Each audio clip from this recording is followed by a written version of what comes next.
पेटमा गाजी road board की जानिब से सीनियर वाइस चेयरमैन पेटमा राजा इमरान और टेम्बर एसोसिएशन पंजाब के चेयरमैन गुल मोहम्मद की हज की सआदत हासिल करने की खुशी में ईद मिलन पार्टी का एहतमाम DHA के एक मुकामी होटल में किया गया, जिसमें पैटर्न इन चीफ पेटमा जफर महमूद चौधरी, सदर Waqar Ali, chairman Nabeel Mahmood, vice chairman Hafiz Imran, secretary general Ahmed Bukhari, finance secretary Abdullah Chaudhary, cantt board के सदर अरशद जवेद, सदर गाजी रोड शेख रफाकत, सरपरस्त Sheikh Imran, senior vice chairman Sheikh Haroon, chief organiser Sheikh Mubarak Ali, vice chairman Shabbir Ahmed Mughal, Awais Tahir, general secretary Shafaqat Ali Rehmani, Fayyaz Riaz, Manga Ali Zoya,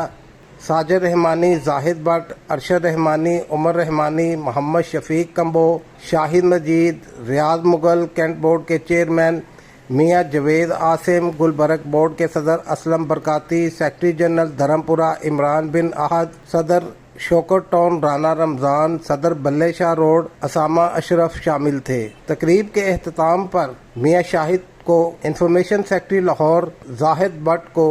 नायब सदर, रियाज मुगल को फाइनेंस सेक्रेटरी गाजी रोड का नोटिफिकेशन भी दिया गया। तमाम नए ओहदेदारान को तमाम सुप्रीम कौंसिल ने मुबारकबाद पेश की। आखिर में बेहतरीन खाने का इस्तेमाल भी किया गया। कैमरा टीम के साथ शाहिद इकबाल, लाहौर 24 न्यूज़, लाहौर।